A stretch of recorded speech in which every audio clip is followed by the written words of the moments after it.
Hello, Joy friends, and welcome to another segment of Wait for It with Cynthia. My name is Cynthia with Cynthia's Joyful Creations, and I am so happy to be here with you today on October the 12th, 2022 for this special segment of Wait for It with Cynthia. This segment is coming to you from another one of our wonderful, fabulous parks here in Newberry. I will share more about this park at the end of the video because today is not about parks. It is about National Stop Bullying Day. So with that being said, I'm going to remove my sunglasses so I can talk to you heart to heart. What is bullying? Bullying is an unwanted aggressive behavior that involves a real or perceived power imbalance. The behavior is repeated or has the potential to be repeated over time. Both people being bullied and those who bully may have serious lasting problems as a result of this act. In order to be considered bullying, it has to be aggressive, it has to have a power imbalance, and it has to have repetition. What is an imbalance of power?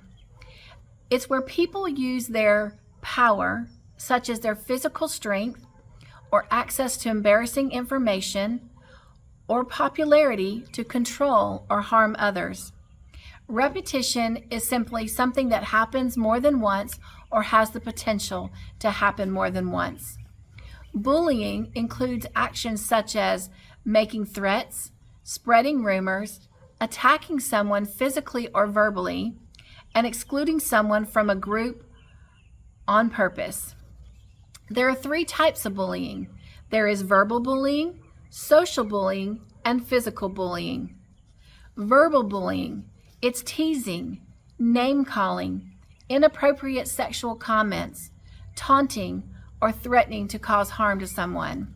Social bullying involves hurting someone's reputation or relationships. It's leaving someone out on purpose. It's telling other people not to be friends with them. It's spreading rumors about them or embarrassing them in public and social settings. Physical bullying involves hurting a person's body or their possessions. It's hitting, kicking, pinching, spitting, tripping, pushing, taking something from them, or taking something and breaking it. It means making mean or rude hand gestures. Bullying can affect three types of people. It can affect the person being bullied, it can affect the bullier, and it can affect the person who may witness an act of bullying. The effects that it can have are depression, anxiety, sadness, loneliness, changes in sleeping and eating patterns, loss of interest in activities that you enjoy, health issues, poor academics or poor work ethics, or retaliate and violent measures. Did you know in 1990 that 12 out of 15 school shootings was resulted in the fact that the shooter had a history of being bullied? Why do people bully? Well, first off, people who bully abuse alcohol and drugs. They get in fights, they vandalize property, and if they're in school, more than likely they drop out of school. They engage in sexual activity. They have criminal convictions. They have traffic citations because they think they're above the law sometimes, and they do things like run through red lights and stop signs. They speed.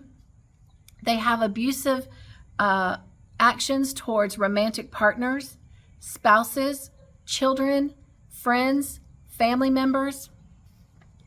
Bystanders. These are people who witness an act of bullying. They can have an increased use of tobacco, alcohol, and drugs because they don't know how to cope with what they've seen or witnessed. They can have an increased mental health problems, including depression and anxiety. They may miss or skip school or work.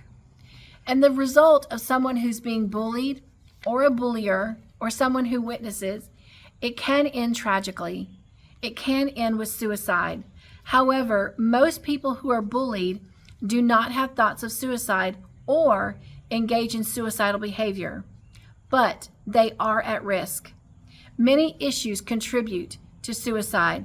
It is not just being bullied. It's a list of all the other things that I mentioned, such as depression, loneliness, lack of interest. The risk is increased when one does not have parent, peer, family, spouse, or school support. Bullying can make an unsupportive situation even worse. So, Stop Bullying Day has been established every year as the second Wednesday of October, and today that happens to be October the 12th for 2022. Well, who started this Stop Bullying campaign? The original event was organized in 2007 by 12th grade students David Shepard and Travis Price of Berwick, Nova Scotia, who bought and distributed 50 pink shirts, which is why I'm wearing my pink shirt and my pink beanie today in support and representation of it. They distributed these pink shirts after a 9th grade student, Chuck McNeil, was bullied on the first day of school for wearing a pink polo shirt at Central Kings Rural High School. This is a day that we can come together, my joy friends, to send the message that bullying is never an acceptable behavior. There are a couple other days that are represented and signify to help in bullying. There is Unity Day. It is on October the 10th, 2022. That was 2 days ago on Monday. That day is represented by people wearing orange shirts. There's also National Pink Day. It is the last Wednesday of February every year. September the 14th is known as World Suicide Prevention Day, and everyone wears yellow shirts to represent that. Orange is the official anti-bullying color. How does one stop bullying? First off, you simply walk away. Secondly, report it to someone that you trust. And you can ask the person bullying you to stop if, and as always, if it is a safe environment. Stay calm. Bullies' goals are to get an emotional rise or response out of you. And if you have a hard time trying to stay calm, go to your happy place. Think of something that makes you happy, and that will help you stay calm. How do you help someone that's being bullied? You can take a stand. You can separate the victim and the bullier as long as it's safe. Most importantly, we need to take bullying seriously. We need to set a good example. And the best way to help someone being bullied is to not be a bully yourself. Thank you for joining me for this special segment of Wait For It with Cynthia. I hope you enjoyed this video, and if you did, please be sure and leave me a joy thumb. And the best way for us to just not even have to deal with bullying is to not be a bully, but to be a friend. So I encourage you to be kind to one another and always be joyful. Take care, everyone, and I cannot wait to see you in the next Wait For It with Cynthia video. And until then, spread joy everywhere you go. Stay tuned if you want to learn more about this wonderful park that I'm in. It says People's Hospital. People's Hospital, the first and only hospital for African Americans in the county from 1937 until Newberry County Memorial Hospital was desegregated in 1952. It stood here until 1970. It was founded by Dr. Julian Edward Grant, 1900 to 1997, who practiced medicine in Newberry County for more than 50 years.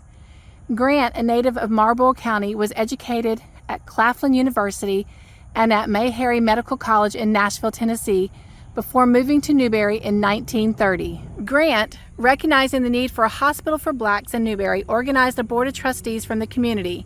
By 1935, the board acquired this site with a 2-story, 7-room frame house on a 2-acre lot for $1,500. The house, renovated and fitted with medical equipment, opened as People's Hospital in 1937. The building, later the Vincent Street Community Center after the hospital closed in 1952, was demolished in 1970 to build Vincent Street Park. And we had some renovations done to this park, and it looks really nice now. It used to have just basketball courts here for the most part, but now with the renovations, this is the beautiful park that we have here. It has these wonderful tennis courts, and you can still see the basketball nets there, so people can still play basketball. We now have this wonderful canopy picnic area, and there was some playground equipment, but now we have a nice swing area, a set of bathrooms, and a little play area. And so here is the park in full.